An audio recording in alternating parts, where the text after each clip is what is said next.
Hello, what's up mga idol? Welcome ulit for another content, and for today's video, ayan, mag-unbox tayo ng isang napakalupit na mid-range smartphone today, which is a Tecno Pova Curve 2 5G. Maganda kaya to? Sulit ba?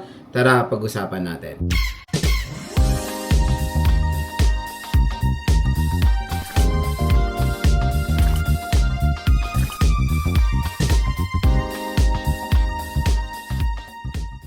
So ayan, for today's video mga idol, unbox na rin natin finally itong hot na smartphone ngayon ni Tecno, which is a Tecno Pova Curve 2. So when it comes sa box niya, napaka-slick din naman in fairness, diba? So box pa lang mukhang high quality na, at kung interested kayo dito, yung link niya nandito sa ating video. Tap mo yung video, may shopping button dito.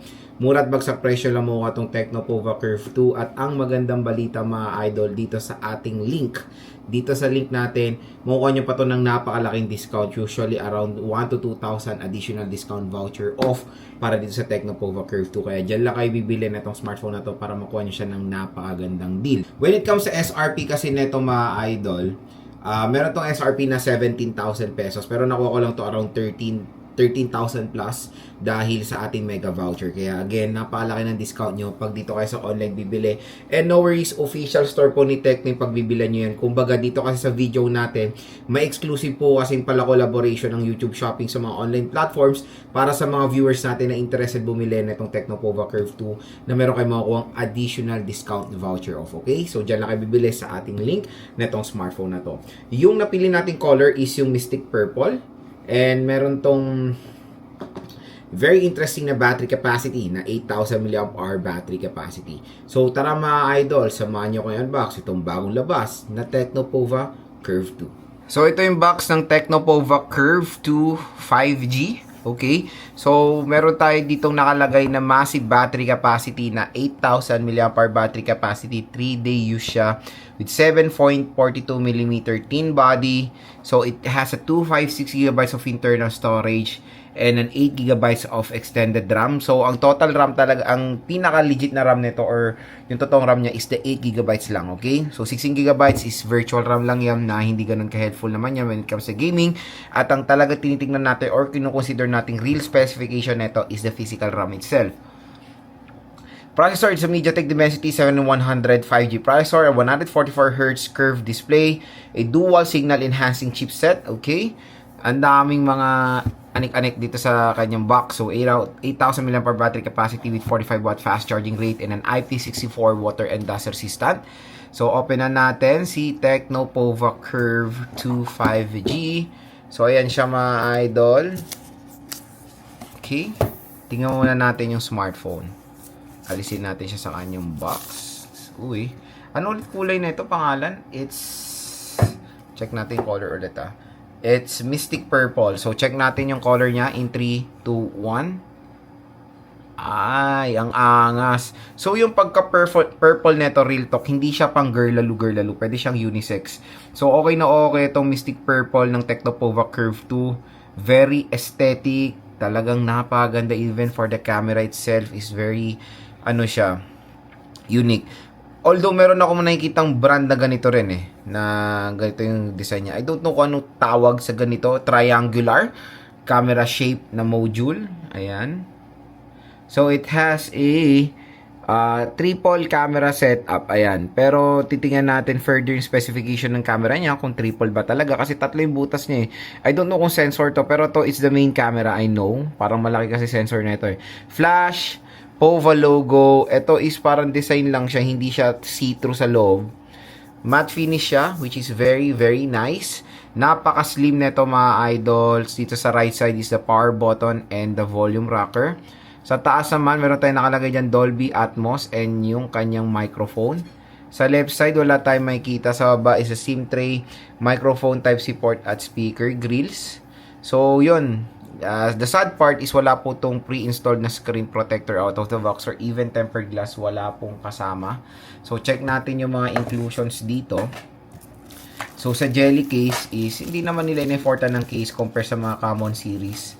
So very basic na maring jelly case tayo dito na naninilaw yan. Although smoke yung color niya, pero naninilaw to pag tagal talaga. We have here a licensed by Qualcomm technology leaflet, 12 plus 1 month warranty. And ito yung parang sa ceiling something blah blah blah nila, ceiling stickers and the warranty card. Tapos meron tayo ditong Type-C cable. Type A pa rin yung dulo and a 45 watt fast charging brick ni Tecno. So napakabilis naman mag-charge dito mga idol. And we have here the SIM eject tool. So yun lang naman yung content ng box. Proceed tayo dito sa Tecno Pova Curve 2. So yun, the sad part is wala tong any free even tempered glass or screen protector. Kasi I think for the Tecno Pova Curve 1 is merong may freebie yun na na tempered glass na kayo maglalagay. Okay? So open na natin tong smartphone na to. Ayan, Tecno powered by Android. Kabit din natin yung jelly case. So sa jelly case parang sa Curve 1, ganito din jelly case din included.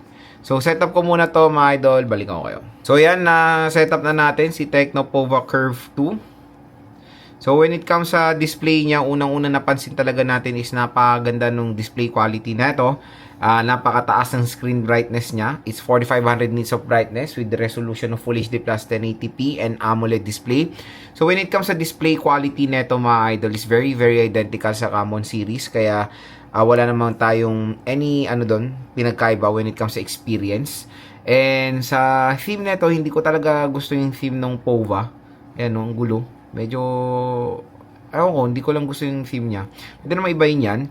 Dito tayo sa About Phone. So, it has a 22.58GB na nakain niya. So, malaki pa naman yung storage na libre niya. Ayan, system firmware, okay. Dimensity 7100, 8GB of RAM, 50 megapixel main camera, okay, and it has a 2 megapixel macro lens. Wala po tong ultra wide camera. So I think yung dito na isa is sensor or an IR blaster. 13 megapixel front facing camera and 8000 mAh battery capacity, which is very very big. A 6.78 inches Pro XDR eye care display. It has an Android 16 right out of the box with iOS 16. Napakataas ang nits of brightness. Yun talagang isang napansin ko dito or sobrang natutuwa yung mata ko, yung napakataas ang nits of brightness neto. Ayan, naka high brightness mode. Refresh rate, 144Hz refresh rate na super duper taas mga idol. So dito sa settings, let's try to set it sa 144Hz para ma-feel talaga natin yung pagka-smooth nung kanyang display, which is ito talaga makikita nyo, sobrang smooth niya. Di ba? So ayan mga idol, yung display netong si Tecno Pova Curve 2. Let's try the camera, pero magbibigay ako ng mga photo samples neto. Of course. So ito yung photo sample natin. Ayan, uy, ang linaw. Indoor pa lang yan mga idol. Di ba? Front facing camera, let's try.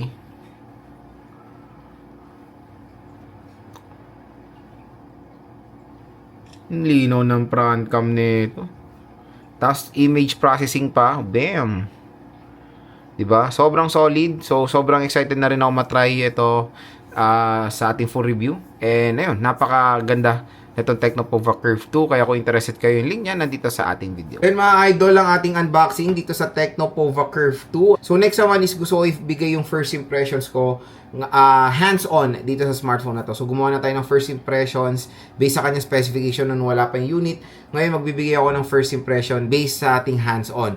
Unang-unang natuwa ako dito yung display. Sobrang taas ng nits of brightness nito. It's 4500 nits of brightness. Tingnan nyo naman, no? Very premium display for a price tag na 13 to 14,000 pesos sale price. Sobrang sulit mga idol. AMOLED, Full HD Plus 1080p resolution, 144Hz refresh rate for smoother animation. So talagang pag naglaro kayo dito, pag nanood kayo, may enjoy ng mata nyo yung viewing experience dito sa device na to dahil sa sobrang ganda ng quality ng display nito. At hindi lang yon mga idol. Syempre, very helpful po yung mataas na nits of brightness nito pag gagamitin nyo sa outdoor. So, kumbaga, nasa labas kayo, direct sunlight, walang pangangamba.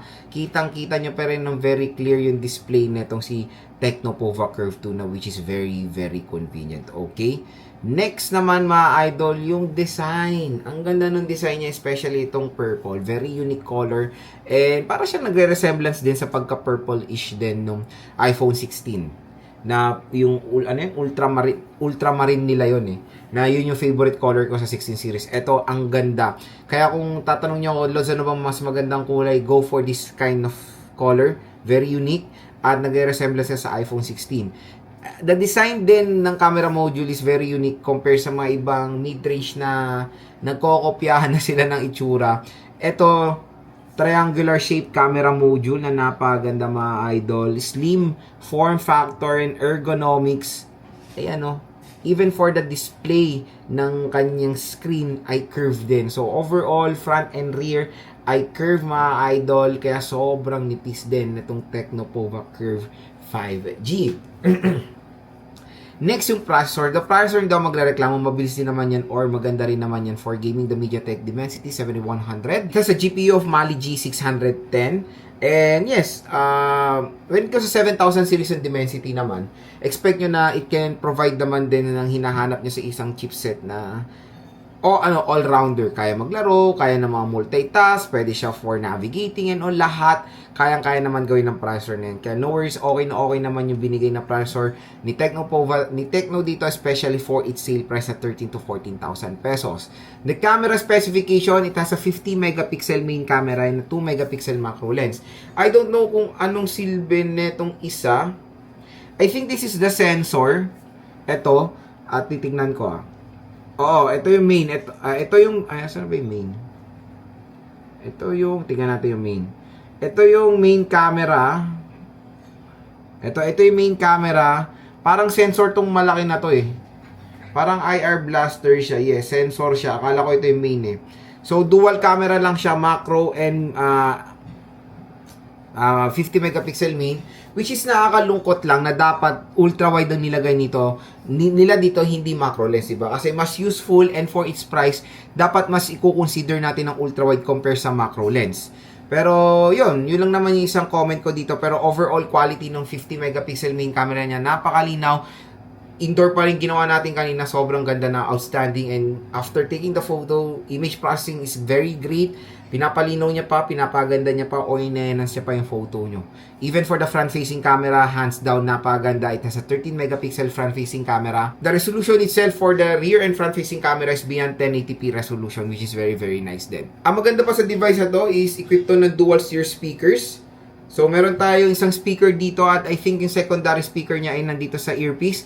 At hindi lang yon, sound by Dolby Atmos pa to mga idol. Kaya pag maglalaro kayo, manonood kayo dito sa Tecno Curve 2, talagang paniguradong solid ang bass quality at solid yung loudness na mapoprovide netong device na to. Pero syempre, sa ating full review, papakita natin lahat ng test dito, even for the sound quality. Syempre, ang maganda rin dito is the biometrics is in-display fingerprint scanner at ang paldong-paldo kayo dito battery. 8,000 mAh na removable battery. Biruin mo meron akong in-unbox lang recently, the P4X, na merong 8,000 mAh battery capacity. Mataba at mabigat. Ito, hindi ako makapaniwala na 8,000 mAh battery capacity ito, manipis at magaan. Yun yung isang nakakagulat sa ergonomics netong si Tecno Curve 2 na nalagay nila yung ganong kalaking battery capacity sa isang form factor na manipis. Diba?